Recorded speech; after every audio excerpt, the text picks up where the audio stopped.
여호와께 감사하라. 그는 선하시며 그 인자하심이 영원하미로다. 아멘. 경배와 찬양을 받으시기에 합당하신 하나님 아버지, 이 시간 감사함으로 드리는 우리의 예배를 받아 주옵소서. 예수님의 이름으로 기원하옵나이다. 아멘. 다 같이 일어서셔서 28장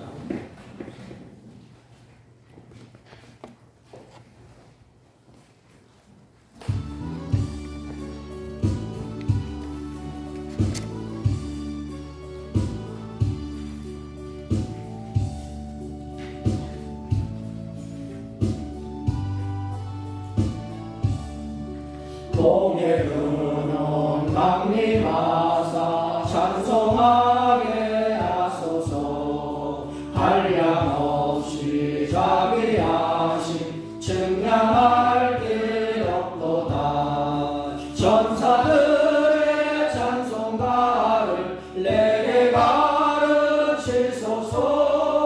구속하신 그 사랑을 항상 주의 크신 도움받아 이때까지 왔으니 이와 같이 전국에도 이르기를 바라네. 하나님의 품을 떠나 죄에 빠진 우리를 예수 구원하시려고 보혈을 주의 귀한 은혜 받고 인생 미친 자되네. 주의 은혜 사슬 내사 나를 주께 매소서. 우리 마음은 연약하여 범죄하기 쉬우니 하나님이 바르시고 전국에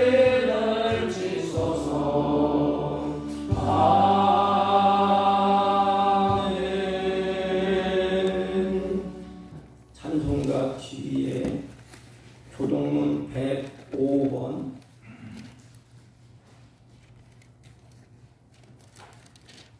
감사절. 교동문 105번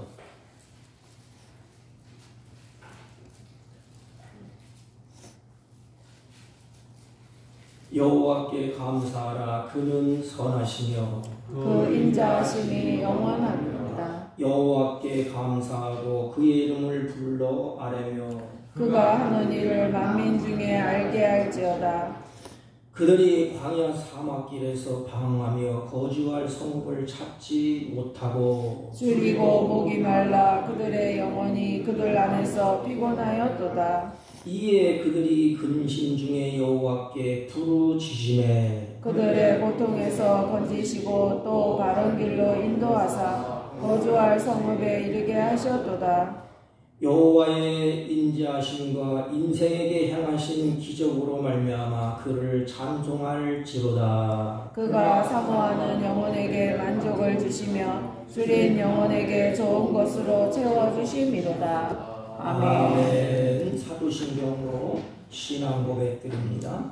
전능하사 천지를 만드신 하나님 아버지를 내가 믿사오며 그 외아들 우리 주 예수 그리스도를 믿사오니 이는 성령으로 잉태하사 동정녀 마리아에게 나시고 본디오 빌라도에게 고난을 받으사 십자가에 못 박혀 죽으시고 장사한 지 사흘 만에 죽은 자 가운데서 다시 살아나시며 하늘에 오르사 전능하신 하나님 우편에 앉아 계시다가 저희로서 산 자와 죽은 자를 심판하러 오시리라. 성령을 믿사오며 거룩한 공예와 성도가 서로 교통하는 것과 죄를 사하여 주시는 것과 몸이 다시 사는 것과 영원히 사는 것을 믿사옵나이다. 아멘. 다 같이 착석하시고 310장 하나님의 은혜로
늘 보여주실 것을 나는 확실히 아네. 왜 내게 성령 주셔서 내 마음 감동해. 주 예수 믿게 하는지 난 알 수 없도다.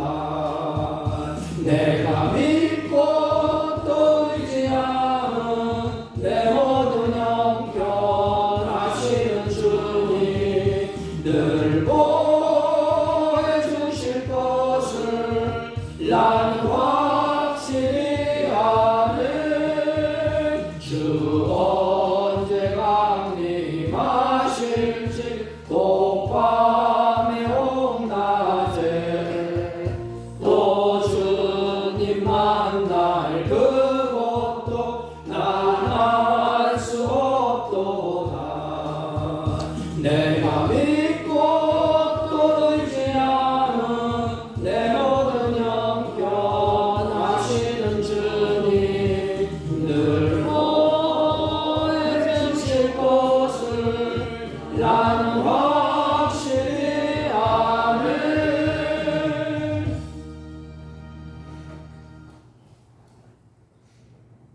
전능하신 하나님 아버지, 오늘 맥주 감사 주일로 하나님께 예배하게 하심을 진심으로 감사를 드립니다. 지금까지 우리들이 하나님의 선한 뜻을 쫓아서 걸음을 인도하시고 우리의 수고에 아름다운 열매로 채워주시니 진심으로 감사를 드립니다. 이 시간 주의 사랑하는 자녀들이 감사함으로 아버지 앞에 예배하오니 우리들의 예배를 주님이 홀로 받으시고 우리에게 한없는 은혜와 은총을 베풀어 주옵소서. 지나온 삶을 우리가 돌아보며 우리들의 부족한 모습과 신실하지 못한 우리의 마음과 삶으로 인해서 세상에 주님의 빛이 되지 못하고 소금이 되지 못한 삶을 살았음을 고백하오니 주여 이 시간에 우리의 죄악을 십자가의 보혈의 피로 정결케 하시고 하나님의 은혜 가운데 예배하며 찬양하며 주님을 영화롭게 하는 복된 시간 되게 하여 주옵소서. 특별히 날마다 주님의 은혜 안에 살면서도 감사하지 못하고 원망 불평하며 살았던 우리들을 불쌍히 여겨 주옵시고 긍휼을 베풀어 주옵소서. 우리의 연약함을 주님 앞에 고백하오니 우리의 심령과 우리의 영혼을 정결하게 하사 아버지 앞에 예배하기에 부족함이 없도록 은혜를 베풀어 주옵시고 날마다 받은 은혜 감사하고 감사의 열매를 맺어가는 우리들이 되게 하여 주옵시고 감사로 하나님을 영원롭게 하는 주의 신실한 자녀로 성숙하게 하여 주옵소서. 특별히 몸된 교회가 항상 기뻐하며 쉬지 말고 기도하고 범사에 감사하는 주님의 몸된 교회로서 이 지역에 빛이 되게 하시고 등대가 되게 하여 주옵소서. 하나님, 안타까운 것은 육신이 연약하여 주님 앞에 바로 세워지지 못한 주의 종들을 주님이 기억하여 주옵시고 주의 능력으로 치유하사 건강한 모습으로 주님 전에 나와서 우리와 함께 예배할 수 있도록 하나님, 그의 영혼과 그의 심령을 치유하여 주옵소서. 하나님, 낙심하지 말게 하시고 하나님이 함께 하심을 믿고 감사하며 찬양으로 승리케 하여 주옵소서. 하나님, 우리 조국을 주님의 손에 의탁합니다. 주님이 불쌍히 여기시고 아픔과 고통이 치유되고 회복되어 열방을 향하여 복음을 증거하는 주의 일에 헌신하는 우리 조국이 될 수 있도록 은혜를 더하여 주옵소서. 이 시간도 부족한 종을 세우셨사오니 허물과 죄악을 십자가 그늘에 감추시고 하나님의 영광만 드러나게 하여 주옵시고 말씀을 듣는 우리 모든 성도들에게 마음과 영혼을 치유하사 온전히 하나님께만 영광되게 하옵소서. 예수님의 이름으로 기도하옵나이다. 아멘. 아멘.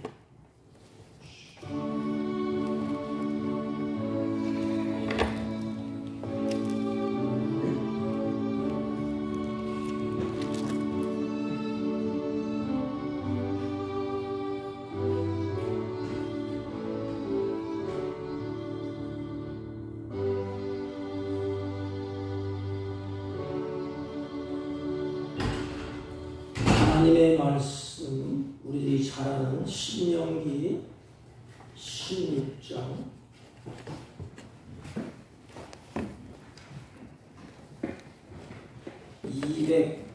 287페이지쯤 됩니다. 9절부터 12절까지 대독해 올립니다. 일곱 줄을 셀지니 곡식의 낫을 대는 첫날부터 일곱 줄을 세어 내 하나님 여호와 앞에 실질절을 지키되 내 하나님 여호와께서 내게 복을 주신 대로 내 힘을 헤아려 자원하는 예물을 드리고 너와 내 자녀와 노비와 내 성중에 있는 내인과 및 너희 중에 있는 객과 고아와 가부가 함께 내 하나님 여호와께 자기의 이름을 두시려고 택하신 곳에서 내 하나님 여호와 앞에서 즐거워할지니라. 너는 애굽에서 종되었던 것을 기억하고 이 규례를 지켜 행할지니라. 아멘. 아멘. 우리 옆사람과 한번 인사합니다. 사랑합니다. 네, 아멘. 오늘은 우리 맥주 감사 주일로 하나님 앞에 지킵니다. 근데 마지막 때가 되어서 감사가 자꾸 식어지니까 인생의 마음이 메말라지고 삭막해지는 것을 볼 수가 있습니다. 그러면 옛날에 우리 어렸을 때 신앙생활 할 때 부모와 자식 간의 관계가 자식은 부모를 바라보면서 감사했어요. 부모가 못배우고 허물 많고 어리석어도 자식은 부모를 바라보면서 감사했습니다. 또 하나님이 짝지어준 부부도 서로가 감사함으로 바라볼 때 거기에 화목이 있습니다.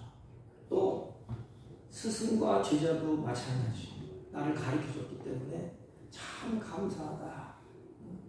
그래서 부모와 자식 간에 감사가 표현되면 효도하지 말라고 해도 거기에 효도가 있습니다. 자식이 부모에게 감사하는데 어떻게 효도하지 않겠습니까? 또 부모가 자식을 보면서 참 잘 자랐다. 그래서 감사할 때 부모가 자녀를 학대하겠습니까? 또한 부부시간도 마찬가지 아닙니까? 참 고생했다, 감사하다. 그럴 때 그 가정에 화목이 있지 않겠습니까? 스승과 제자도 마찬가지 아닙니까? 참 감사하다. 나같이 허물 많고 이렇게 어리석은 나를 가르쳐서 이만큼 잘하게 했구나. 그때의 스승과 제자 간의 그 따뜻함, 그리고 서로 간의 유대관계가 아름답게 이루어지지 않겠습니까? 그런데 오늘날 보면 서로 간의 원망, 서로 간의 불평해.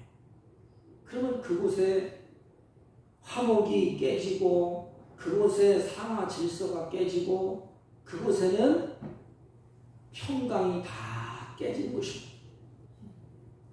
이 모든 감사는 성경에 보면 감사라는 단어는 생각하라.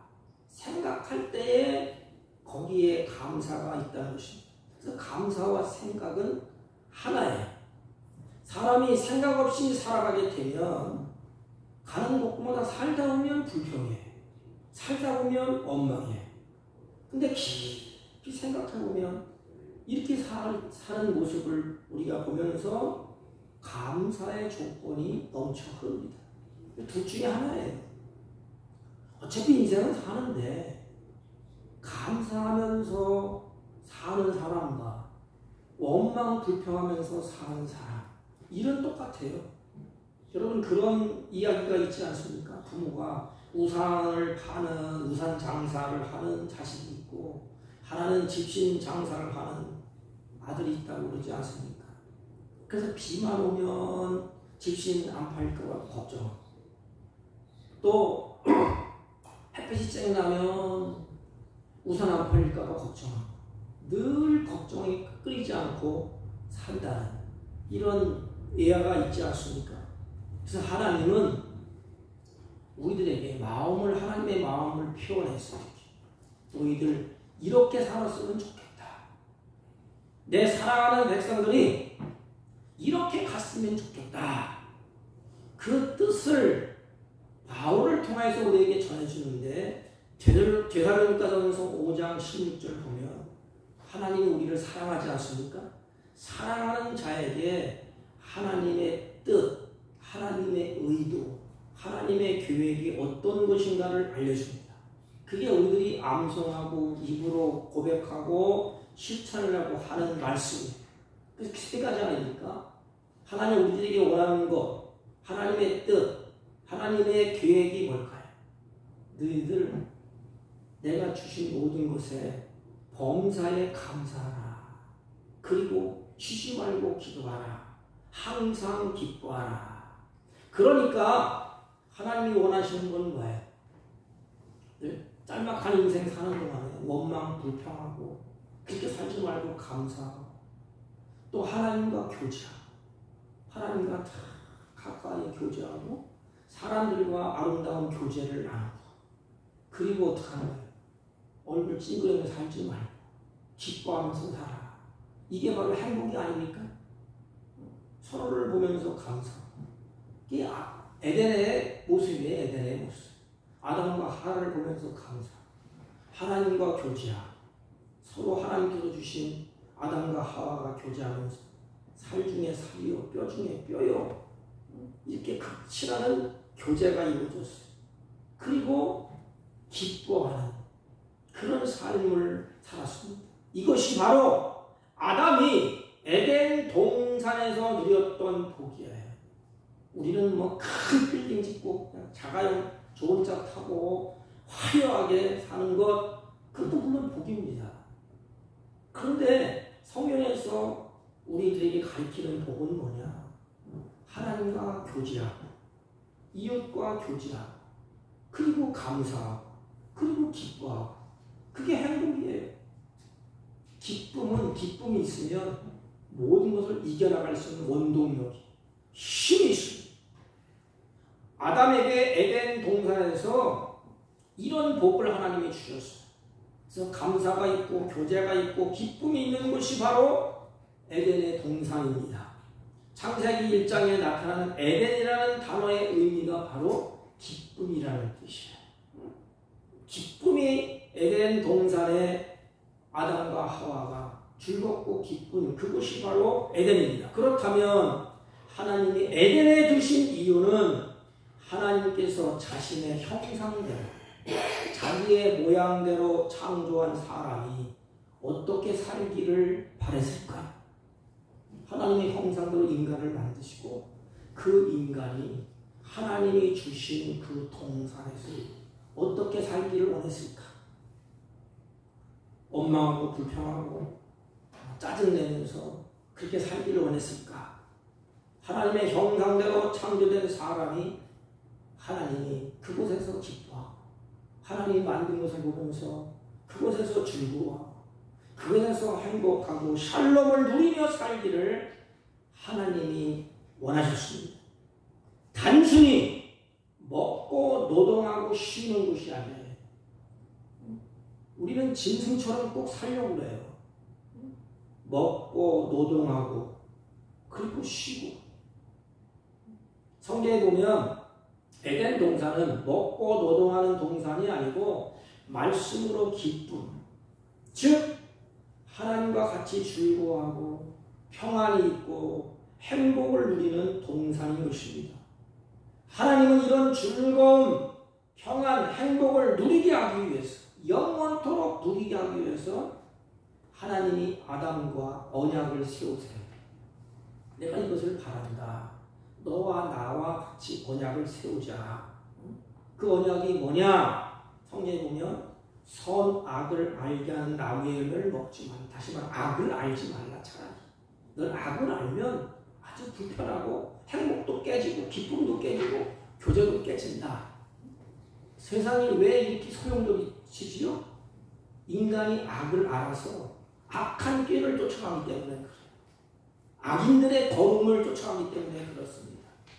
죄인들의 사는 모습이 바로 즐거움도 없고 평안도 없고 행복도 없어요. 이 땅에서 죄인들이 사는 이곳은 평안도 기쁨도 행복도 없어요. 에덴 동산에서 하나님이 이런 행복, 이런 기쁨, 하나님과 교제를 누리며 살기를 원하셔서 언약을 세우시고 선악을 알게 하는 나무의 열매를 먹지 말라. 이것을 만약에 어기면 기쁨도 평안도 행복도 다 잃어버리게 된다. 하나님이 그렇게 언약을 세우지 않습니까? 그때 아담은 아마 예했을 거예요. 하나님 그렇게 하겠습니다. 그런데 어느 날 유혹하는 자가 아담을 유혹합니다. 이게 문제였고, 유혹하는 자가 유혹해서 말씀을 잃어버리게 만들었어요. 하나님의 말씀을 잊어버렸습니다. 그래서 호세아 6장 7절에 보면 이렇게 기록합니다. 호세아 6장 7절, 저희가 아담처럼 언약을 어기고 거기서 내게 패역을 행하였느니라. 아담처럼 호세아 시대에 거기서, 거기 어디예요? 하나님이 주신 땅, 호세아가 지금 있는 그 땅, 에덴 동산, 아담에게 말하면 호세아 시대는 하나님이 주신 그 땅, 그 땅에서 어떻게 행했대요? 내게 패역함을 행하였다. 하나님이 보실 때 기뻐하고 즐거워하고 행복하게 살아야 되는데 패역함을 행하였대. 하나님의 언약을 거기서 어기고 패역함을 행했다. 그럼 하나님이 이제 어떻게 해야 돼? 패역한 자들을 매를 들어야 잡겠습니다. 패역한 자들을 하나님이 어떻게 해야 옳습니까? 하나님과의 교제가 이제 다 단절됐어요. 그때의 결과는 기쁨도 행복도 평안도 다 잊어버렸습니다. 그런데 얼마나 감사한지 우리의 손을 하나님이 놓지 않았어요. 하나님 우리를 버려두지 않았어요. 우리는 패역한 죄인이야. 패역한 자식이야. 그런데 우리를 사랑하셔서 아담이 잃어버렸던 기쁨, 행복, 평안을 다시 회복시켜 주시고 사랑하는 자녀들에게 이 은혜를 잊지 않고 기념하고 기억하라고 우리에게 절기를 주시고 지키라고 명령을 하셨습니다. 패역한 자녀들을 하나님이 사랑하셔서 십자가상에서 자기 자신을 찢으셨어요. 사지를 찢으시고 피를 흘리시고 생명을 내어주셔서 우리들의 사랑하는 증표로 다시 우리들을 회복시켜 주셨습니다. 그래서 예수 그리스도로 말미암아 기쁨과 행복과 평안이 회복되었습니다. 그리고 사랑하는 자녀들에게 이 은혜를 아담처럼 잊어버리지 않기 위해서 그래서 기념하고 기억하고 절기를 정해주셨습니다. 절기를 주시고 지키라 그랬습니다. 그래서 기념이라 이 말의 깊은 뜻은 일을 이렇게 행하신 일을 잃어버리지 말라는 것을 생각하고 있으라는 거예요. 그래서 여러분들 부모의 생일을 기억하잖아요. 왜 기억해요? 생일을. 부모의 생일을 왜 기억해요? 그 은혜를 잊어버리지 않기 위해서. 부모가 나를 이렇게 해줬구나. 기억하고 기념하고 그리고 그 절기를 지키라. 지켜라. 그 행동을 내가 지켜라. 동사입니다. 동사. 지켜라. 이것은 보존하고 준수하고 찾고 기다리라. 이런 뜻이 있습니다. 때문에 감사주의를 무관심하게 보내지 말고 하나님 앞에서 하나님의 은혜를 보존하고 자식은 부모의 은혜를 보존해야 됩니다. 평생의 마음에 간직해야 돼. 이 보존한다 해서 마음에 둔다 이 말입니다. 그래야 뭐가 행동이 나올 거 아닙니까 이게. 그래서 하나님의 은혜를 보존하고 그리고 감사를 찾고 그리고 기다리라는 것입니다. 마음속에 간직하라. 이 말씀이 없어지지 않도록 잘 마음에 두라는 것입니다. 그래서 이스라엘 민족에게 신명기 16장에 보면 유대 민족에게 새 절기가 나오게 됩니다. 이건 다 예수님에 관한 절기예요. 예수님의 은혜를 잊지 않기 위해서. 보십시오. 16장을 잘 읽어보면 우리가 오늘 본문에 16장 읽었지 않습니까? 새 절기가 나와. 첫째는 6월절, 77절, 초막절, 77절은 맥주절, 77. 하나님께서 이 새 절기를 지키라 했습니다. 1절 보면 아비월을 지켜 내 하나님 여호와께 6월절을 행하라. 이는 아비월에 내 하나님 여호와께서 밤에 너를 애굽에서 인도하여 내셨음이니라. 첫째 6월절. 이스라엘 백성들이 애굽에서 노예 생활을 할 때에 하나님이 노예에서 해방시켜 주셨어요. 그 해방된 것을 기념하여 은혜를 잊지 말라. 너희들의 옛날의 처지가 어땠는지 아느냐? 노예 있어 노예. 자유도 없고 그냥 바로 밑에서 죽지 못해서 사는 그런 생활을 했어요. 그런데 하나님의 은혜로 6월절 어린 양의 핏부림으로 말미암아 그들이 구원을 받습니다. 그것을 지키라, 간직하라. 그리고 13절이면 너희 타작마당에 포도주 틀에 소출을 거두어들인 후에 이래 동안 초막절을 지킬 것이요. 이 초막은 이스라엘 백성들이 집도 없이 광야에서 텐트를 치고 지낼 때를 기억하고 그것을 기념하여 지키라는 것입니다. 그리고 10절 말씀이면 내 하나님 여호와 앞에 77절을 지키되 이 77절은 출애굽기 23장 16절 보면 매출절이나 매출절을 지키라. 이는 내가 수고하여 밭에 뿌린 것에 첫 열매를 거둠이라. 그러면 뭘 기억하고 뭘 마음에 담아둬야 될까? 절기를 하나님 왜 지키라고 생각하라고 했을까? 6월절은 예수님의 대속, 나를 위해서 예수님이 십자가에 피 흘리시고 살을 찢고 죽으셨구나. 그렇게 희생하셨구나. 어린 양으로서 희생 제물이 되셨구나. 그러면 감사가 나오지 않겠습니까? 부모를 바라볼 때 자식이 나를 위해서 그렇게 희생했구나. 희생의 제물이 되었구나. 그럼 자식이 마음이 어떻게 갈까요? 그것을 기억하라. 무교절은 예수님의 무덤 사건이에요. 예수님이 죽으시고 이제는 무덤에 장사됩니다. 초실절은 예수님의 부활, 죽었다가 다시 사는 부활을 말하는 것입니다. 77절은 성령 강림. 그러니까 구약의 절기는 예수님의 대속적인 은혜를 모형으로 보여주는 거예요.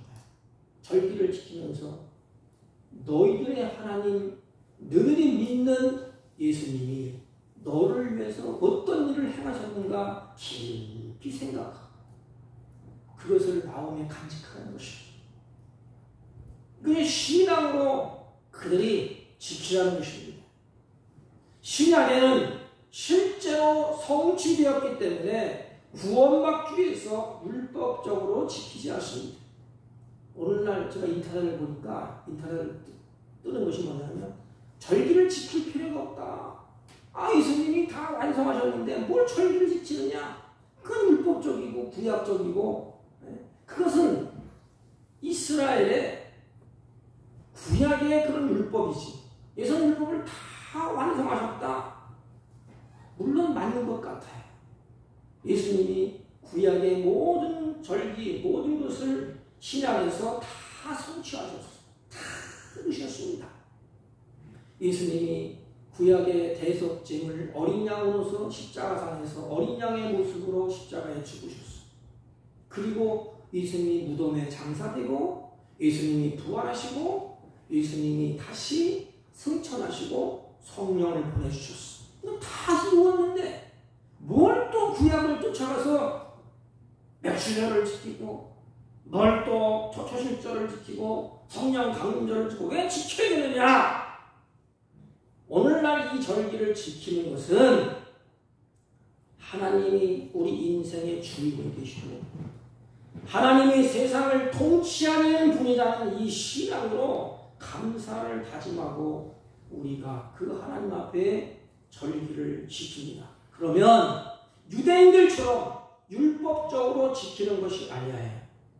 예수님을 통해서 구원받은 하나님의 백성이 되었기 때문에 오늘날 그 정신, 구약의 율법 정신, 구약의 그 절기의 정신, 그래서 예수님을 통해서 구원받은 백성들이기 때문에 우리는 더 열심히, 더 크게, 더 하나님을 잊지 않기 위해서 더 잘 지켜요.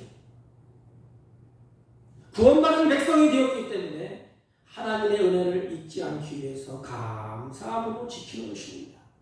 오늘 우리가 그래서 맥주절을 지키는 거예요. 구원받기 위해서 구약의 율법을 주셔서 그렇게 하는 것이 아니고 이미 주님이 예수님이 다 이루셨어. 그래서 그 은혜를 마음에 간직하고 주 하나님을 바라보면서 내 신앙을 고백하고 나도 이제는 주님을 바라보면서 감사하며 살겠습니다. 은혜를 잊지 않겠습니다. 그래서 마디마다 하나님께서 생각하게 하고 깨닫게 하셨어요. 하루를 지나면서 하루 생활을 점검하지 않습니까? 한 달을 지나면서 한 달의 생활을 점검해. 1년을 지나면서 1년 내가 이렇게 살았네? 절기를 지키면서 과거에 잃었던 신앙, 과거에 잘못된 거 다 회개하고 다시 각오하고 결심하고 이제는 감사하면서 살아야지, 이렇게 살아야지, 이 결심을 하고 주님 앞에 신앙 고백을 드리고 그 하나님 앞에 감사를 드리는 것입니다. 오늘 우리가 맥주절을 지키면서 하나님께서 맥주전에 우리들에게 어떤 은혜를 주셨는가 한번 살펴보겠습니다. 맥주절에 하나님께서 주신 은혜는 세 가지.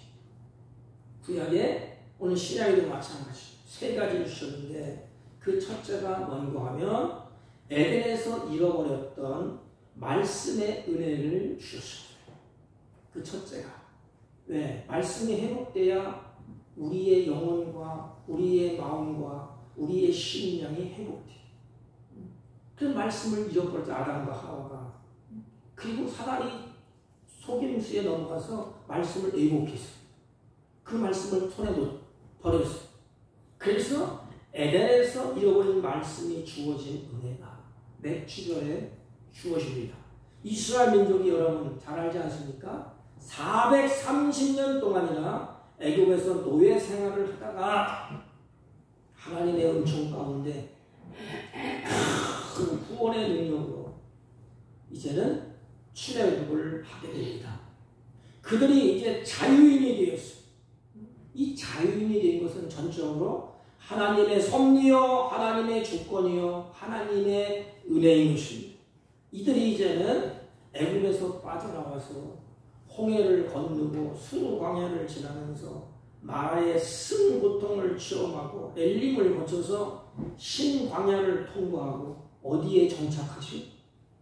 신의 산에 이르게 됩니다. 하나님이 그들을 쭉 끌고 오셨어요. 때로는 눈물을 위해 만들고 때로는 앞이 캄캄한데 하나님의 능력으로 열어주시고 그리고 수르 광야에서 가지각색의 인생의 쓴 경험과 놀라운 기적을 다 체험하게 하시고 이제는 신의 산에 딱 세웁니다. 그들이 신의 산에 오는데 한 달 보름이 걸렸어. 한 달 보름 동안 광야를 통과해서 신의 산에 도착하게 됩니다. 그래서 신의 산에 다 모이고 하나님 앞에 그들이 이제 성결함을 깨끗하게 성결함을 받습니다. 그리고 하나님 모세를 불러올려서 새로운 언약인 돌판 계시, 그게 뭐예요? 십계명을 받게 됩니다. 그래서 에덴에서 잃어버렸던 말씀을 신의 산에서 다시 받아. 그게 뭐지? 율법, 십계명. 그래서 십계명을 받아서 그들이 성막 안에 어디에 두느냐? 언약궤 안에 둡니다. 언약궤에 담긴 십계명은 하나님께서 신의 산에서 이스라엘 백성과 맺은 언약을 기억나게 하는 거예요. 시내산에서 아담이 언약을 깼잖아요. 시내에서 끌고 와서 시내에서 다시 모세에게 말씀을 주셔. 언약의 말씀이다. 계명이다. 이 시내산으로 다시 그들과 언약을 기억나게 합니다. 언약의 내용이 뭐야? 언약의 내용. 언약의 내용은 나는 너희들이 하나님이 되고 너희들은 내 백성이 된다. 다시 말하면 하나님이 책임지신다는 거예요. 너희들은 내가 책임지는 백성이야. 그래서 광야를 거쳐서 홍해를 거쳐서 끌고 오는 동안에 하나님 그걸 깨닫게 해주셨어. 너희들 하나님 없으면 사나? 못 살아. 광야에서 만나를 내려주면 다 죽는다. 다 끝장이야. 그러므로 내가 너희들의 하나님이야. 너희들을 책임질 하나님이야. 너희들은 내 백성이다. 그래서 이스라엘 백성을 하나님의 택한 백성으로서 확립하고 하나님의 관계를 규정하는, 다시 규정하는 이것이 뭐냐? 모세가 받은 십계명이에요. 하나님의 말씀. 이것은 첫사람 아담 하와가 잃어버린 말씀을 다시 하나님이 주시는 말씀을 받고 다시 하나님과 함께 임재하는 가운데, 그렇지, 나의 하나님 나와 함께 하는구나. 그래서 이 법궤 안에 그걸 두고 늘 생각합니다. 그래서 성막을 치고 성막 주위 12지파가 생활하지 않습니까? 그래서 광야에서 바람이 샥 불면 그 청각이 펑펑해요. 그러면 광야산이 얼마나 고달파. 그걸 펄펄 바라보면서 하나님이 우리와 함께하거늘, 그 성막 안에 하나님이 나와 함께하시거늘, 그 힘을 얻고 다시 광야에서 일어서게 하는 것입니다. 그 성막 그 가운데 법궤 언약궤 속에 십계명을 두게 됩니다. 그 말씀을 받고 그게 다시 기쁨이 회복돼요. 여러분 잘 들어보세요. 마귀는, 악한 것들은 끊임없이 말씀을 빼앗아갑니다. 끊임없이 우리의 마음을 흔들어놔요. 말씀을 자꾸 빼앗아가. 그리고 우리의 마음을 자꾸만 빼앗아가고 흔들어. 왜 그렇지? 말씀을 빼앗아야 기쁨도 행복도 평안도 소망도 다 잊어버려. 그렇지 않습니까? 세상 사람들 말씀이 없으니까 왜 사는지도 모르고 기쁨도 없어요. 그냥 짐승처럼 먹고 마시고 자다가 일어나고 또 깨고. 이게 손에 뭐 잡히는 게 있어야 되는데 잡히는 게 없어. 이게 확실하다. 내가 죽어도 이것을 붙잡고 사는, 이런 뭘 붙잡는 게 있어야 되는데 없어요. 왜 그렇지요? 말씀이 없기 때문에. 악한 것들은 아담과 하와에게 말씀을 빼앗은 것처럼 오늘날도 마찬가지. 하나님의 말씀을 계속해서 빼앗아갑니다. 이 마음을 흔들어서 말씀이 자정하지 못하고, 그러므로 이들이 말씀을 받고 언약궤 속에 두었듯이 우리들도 신약에 하나님의 말씀을 내 마음밭에 새기라. 이 마음밭에 새기라는 것입니다. 그 말씀이 내 마음에 기쁨을 주고 소망을 주고 평안을 주는 것입니다. 그래서 몇 주 전에 시내산에서 하나님이 말씀을 주셨어. 그래서 기쁨이 에덴의 동산에서 잃었던 말씀, 그게 회복되는 기쁨. 그리고 두 번째 은혜는 죽어도 다시 사는 부활의 소망을 주신 은혜인 것입니다. 죽어도 다시 사는 부활의 소망을 그들에게 다 은혜를 주셨어. 여러분, 이스라엘 백성들이 애굽에서 나와서 한 달쯤 지낼 때에 신광야에 도착하지 않습니까? 이때 그들에게 애굽에서 나올 때에 가지고 나온 양식이 다 떨어졌어요. 그래서 애굽에서 가져온 음식이 바닥나서 절망 상태야. 이제 그들은 죽음을 기다릴 수밖에 없어. 양식이 떨어졌기 때문에. 그때 하나님이 모세에게 말씀을 하십니다. 때에 여호와께서 모세에게 이르시되 내가 너희를 위하여 하늘의 양식을 비같이 내리라.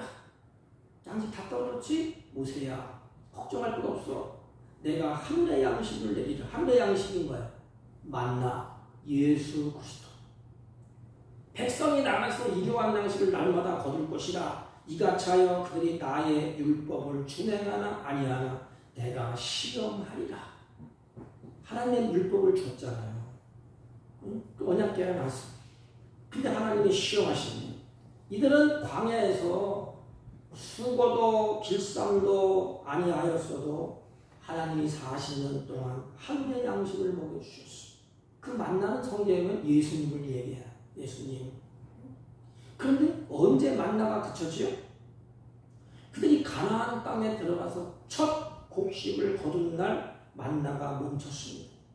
여호수아 5장 12절 말씀이면 유교절 이튿날에 그 땅 소산을 먹되 그 날에 무교병과 볶은 곡식을 먹었더니 그 땅 소산을 먹은 날 다음 날에 만나가 그쳤더라 그랬습니다.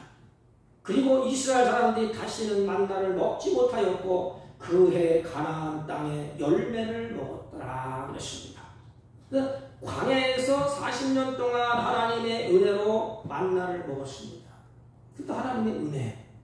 그런데 이제는 약속의 땅 가나안에 와서 씨를 심어서 수확하여 첫 열매를 하나님께 드리게 됩니다. 첫 것입니다. 첫 열매를 드리는 것은 하나님께서 모든 것을 공급해 주신다는 믿음과 앞으로 거두게 될 모든 수확도 하나님이 공급해 주실 것을 믿음의 고백으로 드리는 것입니다. 그래서 이 헌금은 믿음의 고백이에요. 돈 없으면 마음에 안 내키고 돈 없으면 하지 마세요. 그냥 내 믿음의 고백이야. 이 헌금이 첫 열매. 하나님이 이제부터는 하나님이 수확을 거두게 했기 때문에 계속해서 하나님이 공급해 주실 것이다. 그래서 그 기준이 만나입니다. 만나. 하나님 만나를 계속 공급해 주시고 끊이지 않습니까? 근데 이제는 가나안에서 곡식 첫 열매를 드리면서 하나님이 공급해 주실 것이다. 하나님이 우리들에게 이렇게 해줄 것이다. 이 고백. 지금까지의 삶과 더불어 미래의 삶도 하나님이 인도해 줄 것을 기대하는 것입니다. 그러나 영적으로 그 첫 열매 의미를 바울이 고린도전서 15장 20절에 이렇게 해석합니다. 예수 그리스도께서 죽은 자 가운데서 다시 살아 잠자는 자들의 첫 열매가 되셨느니라. 그러니까 만나도 예수 그리스도, 첫 열매도 예수 그리스도.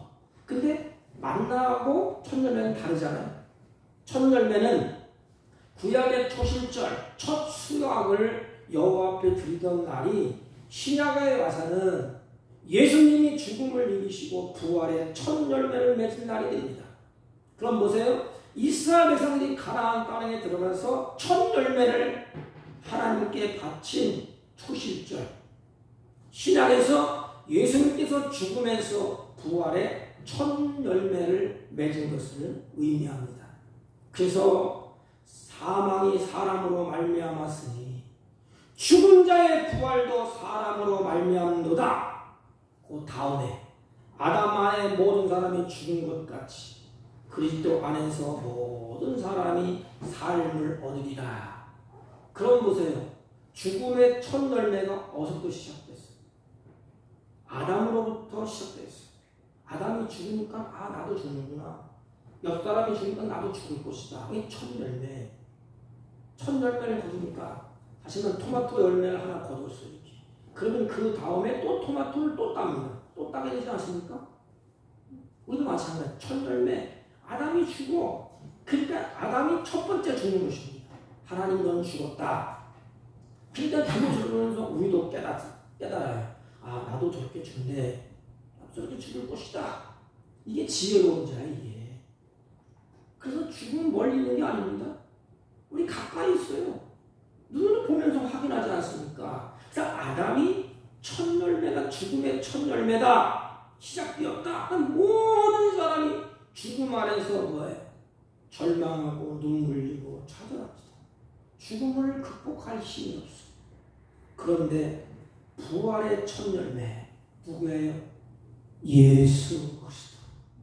부활의 철면된 예수를 통해서 다시 부활의 백성으로 에덴의 기쁨을 회복하는 것입니다. 그러므로 부활의 첫 열매이신 예수 그리스도를 따라서 나도 생명의 부활에 참여하게 된 이 기쁨을 모두 함께 감사드리는 날, 그날이 절기예요. 그리고 세 번째 은혜는 매추절에 성령의 충만한 은혜를 주셨습니다. 그 매추절 오순절이라고 부릅니다. 성령 강림절. 구약에 보세요. 구약에 첫 번 유월절 어린 양 희생 제물을 드린 지 며칠 만에, 어린 양 희생 제물을 드린 지 며칠 만에 신에서 십계명을 받았어요. 50일 만에.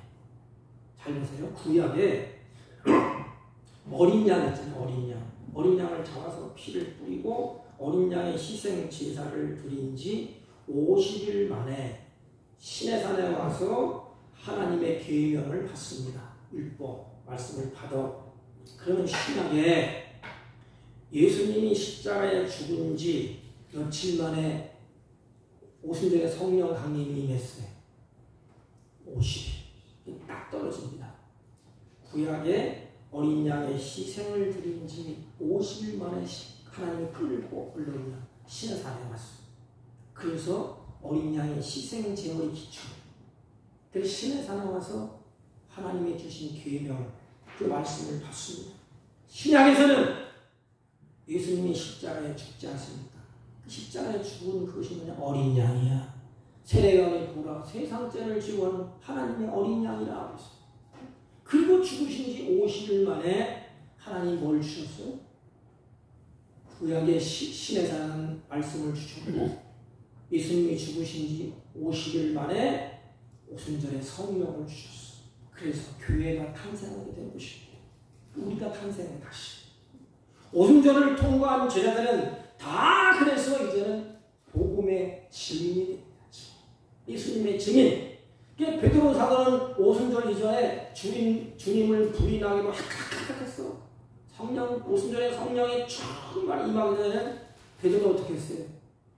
환경이, 어려운 환경이 딱 닥치니까 나 예수님도 모릅니다. 예수님 안 믿을 거예요. 도망쳤어요. 예수님을 배신하고 죽었죠. 그리고 주동자가 등을 돌리고 예수님 필요 없다. 등을 돌리고 세상으로 가버렸어. 그런데 하나님이 성령을 오순절에 쫙 많이 부어주셔서 베드로가 이제 바뀌었습니다. 어떻게 바뀌었죠? 그렇게 비굴했던 베드로가 증인이 됐어요. 증인. 그래서 유대교인 지도자 앞에서 이 지기를 너 예수 얘기하지 마. 예수 증거하지 마. 그랬더니 베드로가 이렇게 말합니다. 하나님 앞에서 너희들 판단해봐라. 너희들 말이 듣는 것이 옳으냐 하나님 말씀이 듣는 것이 옳으냐 판단하라. 우리는 보고 듣는 것을 말하지 않을 수 없다. 나를 죽여라. 나는 죽겠다. 순교하겠다. 이런 결심. 이게 복음의 증인이에요. 예수님의 죽음과 부활을 보고 듣고 전하는 그것입니다. 그러므로 우리는 지금 내가 살아가고 있는 그 자리, 삶의 자리에서 우리가 증인으로 살아가야 돼요. 말씀을 정리합니다. 그 옛날 이스라엘 백성을 잃어버렸던 기쁨의 열매를 다시 찾게 해주시려고 시내산에서 말씀을 주신 것과 같이 잃어버린 기쁨을 찾게 해주시려고 성령을 주신 것과 같이 오늘 우리에게도 뭘 주셨어요? 말씀을 주시고 죽어도 다시 사는 부활의 소망을 주셨어요. 여러분 우리는 소망이 있어요. 소망이 없는 것처럼 비참한 게 없어요. 소망이 없으면 돼지처럼 살았지 인생처럼. 그리고 성령 안에서 새롭게 에덴의 기쁨을 회복시켜 주셨습니다. 그러므로 신명기 16장 10절에 보면 내 하나님 여호와께서 그 이름을 두시려고 택하신 곳에서 내 하나님 여호와 앞에 즐거워할지니라 했습니다. 여러분 절기를 지키면서 잃어버린 기쁨이 회복되었으니 즐거워하라는 것입니다. 그러면 보세요. 주님이 주신 말씀을 붙잡고 살 때 즐거움이 있습니다. 즐거움이 어디 있다고요?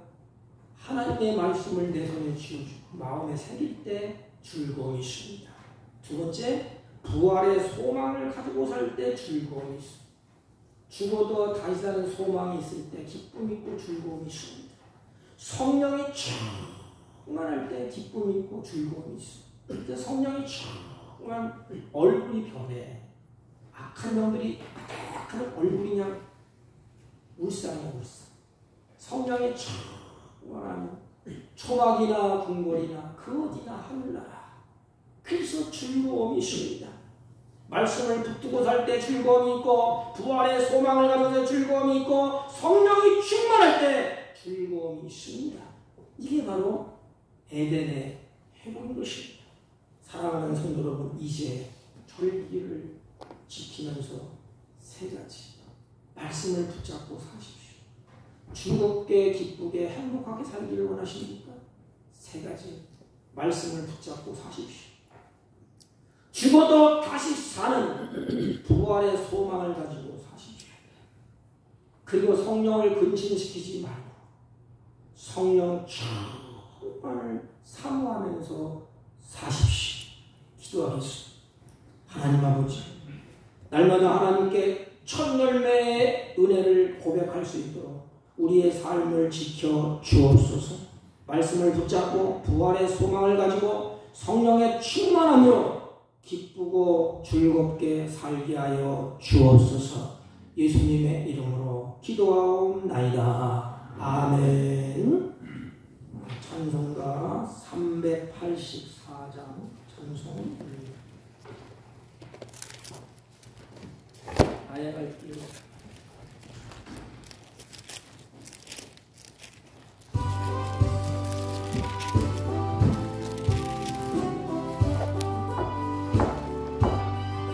나의 갈 길 나가도록 예수 인도하시니 내 주 안에 있는 공유 어찌 의심하리요.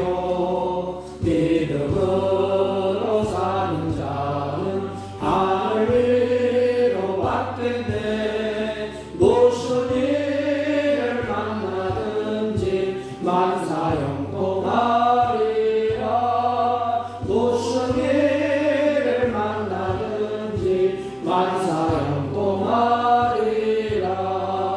나의 갈 길 나가도록 예수 인도하시니 어려운 일 당할 때도 족하는 해주시네. 나는 심히 고단하고 영원 매로 가라나. 나의 앞에 반석에서 샘을 나게 하시네. 나의 앞에 반석에서 샘을 나게 하시네.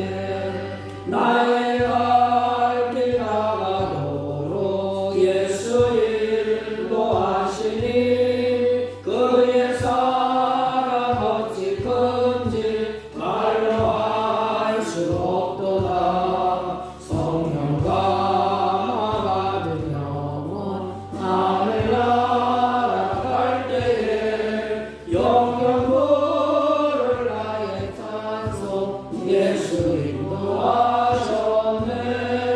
영영부를 나의 찬송 예수 인도하셨네.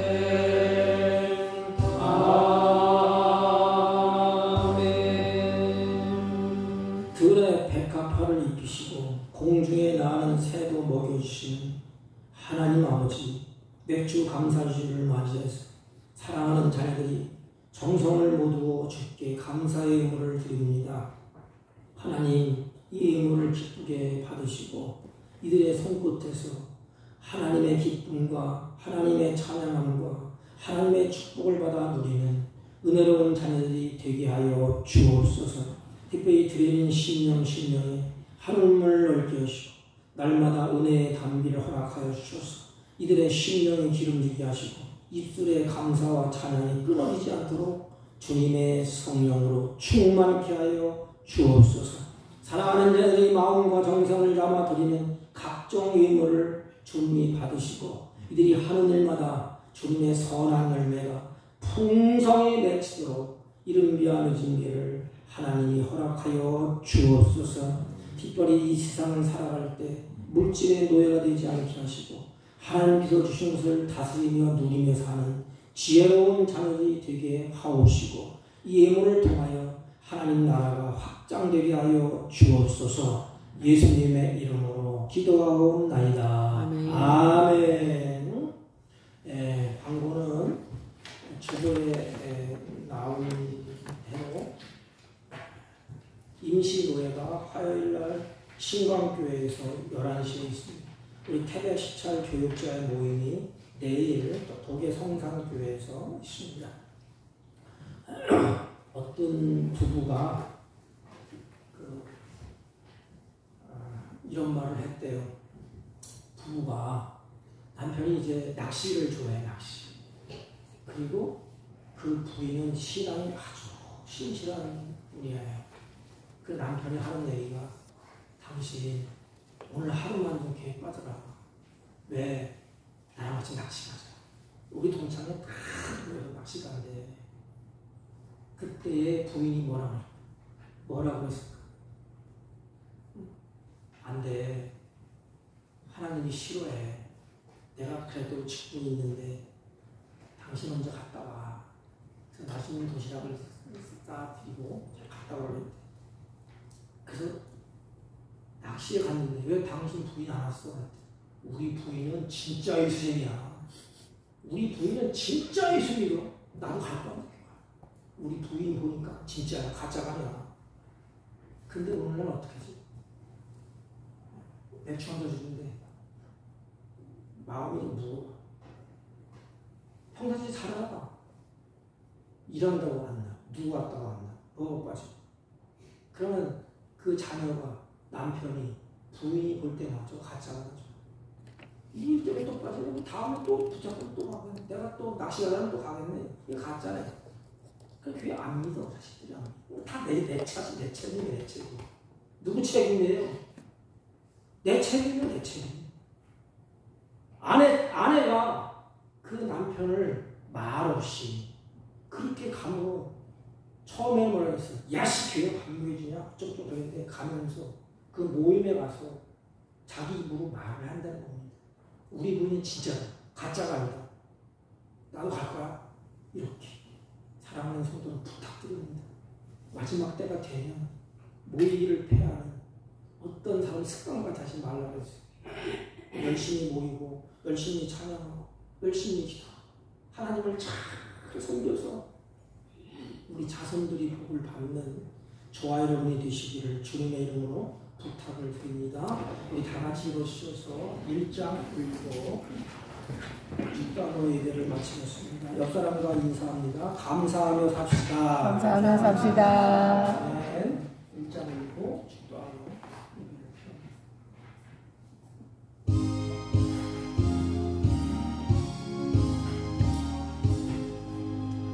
만복의 근원 하나님 온 백성 찬송 드리고 저천사여 찬송하세. 찬송 성부 성자 성령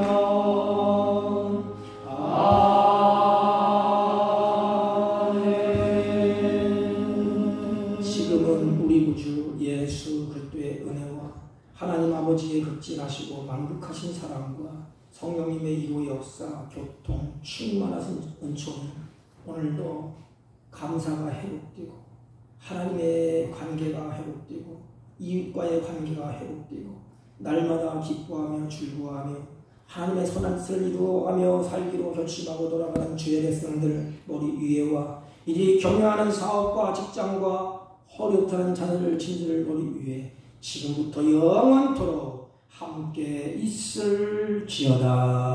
아멘.